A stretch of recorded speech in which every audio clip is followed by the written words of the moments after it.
Welcome all of us student. Important question of biology for general competition exam. In tutorial Hindi में आप लोगों को स्वागत है। इसमें हम आपको बायोलॉजी के इम्पोर्टेंट क्वेश्चन का चर्चा करने जा रहे हैं जो जनरल कंपटीशन एग्ज़ाम जैसे एनटीपीसी, ग्रुप डी, रेलवे और जितने भी सारे जनरल कंपटीशन का एग्ज़ाम होते हैं उसके लिए बहुत ही इम्पोर्टेंट है। और आप लोग इस वीडियो को सब्सक्राइब कर दीजिएगा। चलिए आइए हम स्टार्ट करते हैं अपना क्वेश्चन। शरीर की सबसे बड़ी ग्रंथि कौन सी है? आंसर आपका क्या होगा? यकृत। मनुष्य में मादा जनन अंग से किस हार्मोन का स्राव होता है? आंसर क्या होगा आपका? सी। मनुष्य में ऐच्छिक गतियों का नियंत्रण किसके द्वारा होता है? ए। शरीर का तापक्रम कहाँ नियंत्रित होता है? हाइपोथैलेमस में। अमीबा में भोजन का अंतर्ग्रहण किसके द्वारा होता है? आंसर आपका क्या होगा? ए। निम्नलिखित में कौन सा एंजाइम लार में पाया जाता है? टाइलिन। वह प्रक्रिया जिसके द्वारा मनुष्य श्वास ग्रहण करता है तथा छोड़ता है क्या कहलाता है? श्वासोच्छ्वास। ऊर्जा उत्पादन के लिए कोशिका प्रायः किसका उपयोग करती है? ग्लूकोज की। किस अभिक्रिया के द्वारा पौधों में ऑक्सीजन बाहरी वातावरण से कोशिकाओं में पहुंचता है? विसरण। श्वसन की अभिक्रिया में खाद्य पदार्थ का परिणति क्या होती है? विघटन। खाद्य पदार्थ का पौधों में हस्तांतरण का मुख्य रूप कौन सा है? सुक्रोज। एक स्वस्थ मनुष्य का रक्तचाप होता है 120/80। निम्नलिखित के मस्तिष्क की सबसे बाहरी झिल्ली क्या कहलाती है? ड्यूरामीटर। मनुष्य के सूंघने की क्षमता को नियंत्रित करता है घ्राणेंद्रिय पाली। मनुष्य में वृद्धि एवं चतुराई का केंद्र है सेरिब्रम। रक्त में ग्लूकोज की मात्रा नियंत्रित करता है इंसुलिन के कारण। ऑक्सीजन है एंजाइम। जैव प्रक्रम के अंतर्गत कौन सा आता है? सभी। गोबर छत्ता किसके अंतर्गत आता है? मृतजीवी। वायुमंडल में सामान्यतः CO2 पाया जाता है 0.03%। छाया में पनपने वाले पौधों को क्या कहते हैं? थियोकाइटस। मनुष्य में मुख्य श्वसन अंग क्या कहलाता है? फेफड़ा। निम्न में कौन सी बीमारी श्वसन तंत्र से संबंधित है? बी और सी दोनों आंसर होगा आपका। टीबी और निमोनिया। उच्च रक्तचाप की अवस्था को क्या कहते हैं? हाइपरटेंशन। मछलियों में उत्सर्जित पदार्थ क्या है? अमोनिया। पौधों में आवश्यकता से अधिक जल किस प्रक्रिया द्वारा बाहर निकाले जाते हैं? बाष्पोत्सर्जन के द्वारा। निम्न में से किसे प्रकाश संश्लेषी अंगक कहते हैं? पत्ती के द्वारा। पौधों में गैसों के आदान प्रदान के लिए रहते हैं रंध्र। फेफड़ा का आकार होता है शंक्वाकार। भोजन का पाचन किस प्रकार की अभिक्रिया कहलाती है? उपचयन। हार्मोन शब्द का नामकरण किसने किया था? बेलिस एवं स्टार्लिंग ने। पृथक्करण का नियम किसने दिया था? मेडन ने। जीव विज्ञान शब्द का प्रयोग सर्वप्रथम किसने किया था? लेमार्क एंड ट्रेविरेनस ने। जीव विज्ञान का जनक के नाम से कौन से जाने जाते हैं? अरस्तु। वनस्पति विज्ञान के जनक के नाम से कौन से जाने जाते हैं? थियोफ्रेटस। बटनी शब्द की उत्पत्ति किस भाषा के शब्द से हुई है? ग्रीक भाषा। फाइकोलॉजी में किसका अध्ययन किया जाता है? शैवाल का। पर्यावरण का अध्ययन जीव विज्ञान की किस शाखा के अंतर्गत किया जाता है? पारिस्थितिकी। डेंड्रोलॉजी का संबंध किससे है? झाड़ियों के अध्ययन से।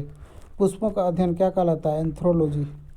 वनस्पति संवर्धन से संबंधित विज्ञान की शाखा को कहते हैं हार्टिकल्चर।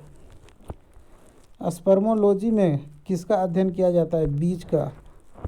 एग्रेस्टोलॉजी में किसका अध्ययन किया जाता है? घासों का। पीडोलॉजी में किसका अध्ययन किया जाता है? भूमि का। पौधों को नाम देने वाले विज्ञान क्या कहलाती है? वर्गीकी।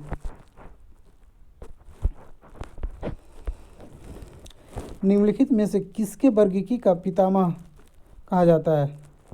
लिनियस।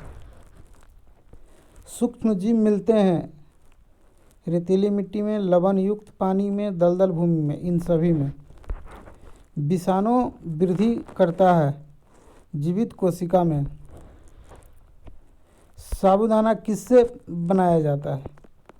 साइकस से।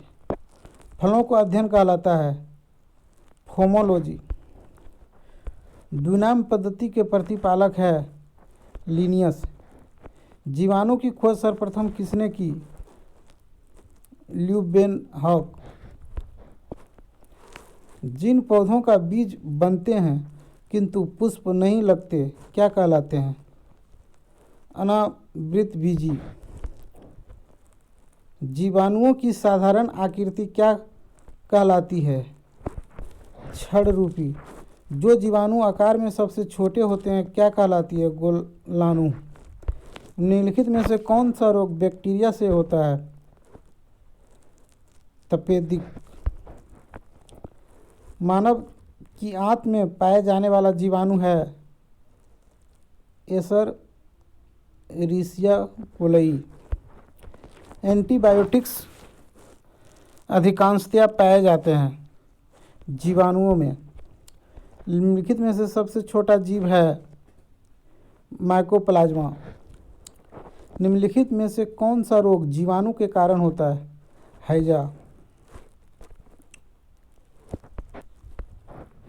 निम्नलिखित में से किसके द्वारा दूध खट्टा होता है? बैक्टीरिया के द्वारा। निम्नलिखित में से कौन सा रोग जीवाणु संक्रमण के कारण होती है? कुष्ठ रोग। सर्वप्रथम विषाणु की खोज किसने की? इवान बेक्सी ने। चेचक के लिए टीके का विकास किसने किया था? एडवर्ड जेनर ने। दूध के दही के रूप में जमने का क्या कारण है? लैक्टोबैरिलस। निम्न में से कौन स्वदोषी होता है? शैवाल।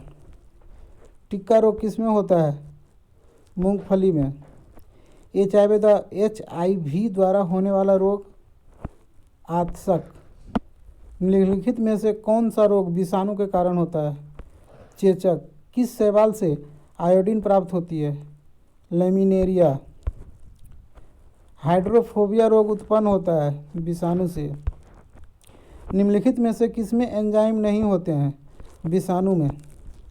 कुत्ते के काटने से किस जीवाणु के द्वारा घात रोग उत्पन्न होता है? क्या कहलाता है?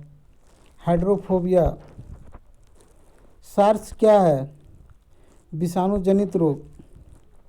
खासरा निम्नलिखित संक्रमण के कारण होता है? विषाणु। आलू में मैजेक रोग का कारक तत्व है विषाणु। जंतुओं में होने वाली फूट एंड माउथ रोग किसके कारण उत्पन्न होती है? विषाणु के कारण। शैवालों की कोशिका भित्ति किसकी बनी होती है? सेल्यूलोज की। केल प्राप्त होता है समुद्री शैवालों से। लाल सागर का लाल रंग किसकी उपस्थिति के कारण होता है? शैवाल से। अगर किससे प्राप्त होता है? शैवाल से। वनस्पति विज्ञान की वह शाखा जिसके अंतर्गत कवकों का अध्ययन किया जाता है क्या कहलाती है? माइकोलॉजी। कवकों की कोशिका भित्ति किसकी बनी होती है? काइटिन व हेमीसेल्यूलोज का। सभी कवक सदैव होते हैं विविध पोषी। वृक्षों की मछली पर उगने वाले कवक क्या कहलाते हैं? कोर्टिकोलस। गोपर पर उगने वाले कवक क्या कहलाते हैं? क्रोफोफिलस। निम्न में से किसमें क्लोरोफिल नहीं होता है? कवक में। खाली चट्टानों पर उगने वाले लाइकोन को क्या कहा जाता है? सेक्सिकोलस। जापान में लोग किस लाइकेन की सब्जी के रूप में खाते हैं? इंडोकॉर्पस। मिर्गी की औषधि किस लाइकेन से प्राप्त होती है? फर्मेलिया से। बीजों की प्रकृति किसमें उत्पन्न होती है? टेरिडोफाइटस से। एजोला है एक जलीय फर्न। निम्नलिखित में से किसे जैव उर्वरक के रूप में प्रयोग किया जाता है? एजोला को। सबसे अधिक क्रोमोसोम किसमें पाए जाते हैं? टेरिडोफाइटस में। किस वर्ग के पौधा में बीज बनते हैं परंतु बीज नग्न रूप में पौधों में लगे रहते हैं? जिम्नोस्पर्म। सिल्वीकल्चर वनस्पति विज्ञान की वह शाखा है जिसमें वर्णन होता है शैवालों के संवर्धन का। प्रोटीन जो कोशिका के भीतर उपयोग की जाती है किसके द्वारा? संश्लेषित के द्वारा। मुक्त राइबोसोम्स के द्वारा। निम्न में बैक्टीरिया के से फैलने से वाला लोग चेचक। मूलांकुर के अतिरिक्त पौधों के किसी भी भाग से विकसित होने वाली जड़ें क्या कहलाती है? अपस्थानिक मूल। मूलांकुर से विकसित होने वाली जड़ें क्या कहलाती है? मूसला जड़ें। श्वसन मूल मिलती है जूसिया में। निम्नलिखित में कौन सा एक जड़ नहीं है? आलू। अवस्तंभ मूल पाई जाती है गन्ने में। जड़ें विकसित होती है मूलांकुर में। गाजर है जड़।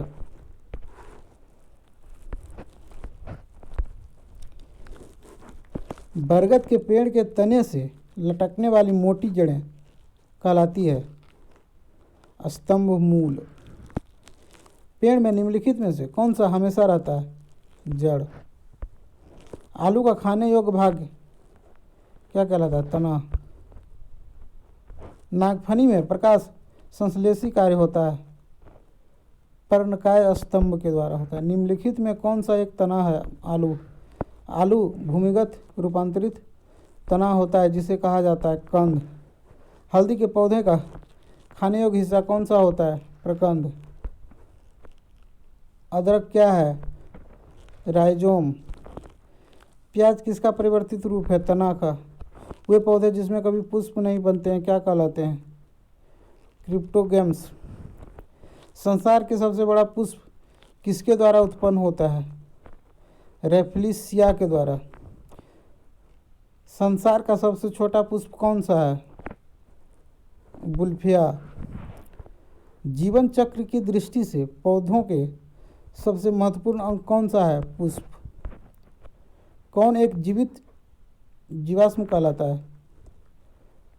जिनकागो। दवा एवं खांसी के रोगों में काम आने वाली औषधि इफेड्रिन किससे प्राप्त की जाती है? इफेड्रा से।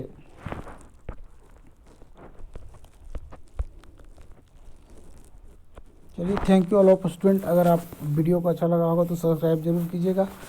मैंने 120 क्वेश्चन का चर्चा किया हूँ इसमें, और उसके बाद मैं 120 क्वेश्चन का और चर्चा मैं अगले वीडियो में करने जा रहा हूँ।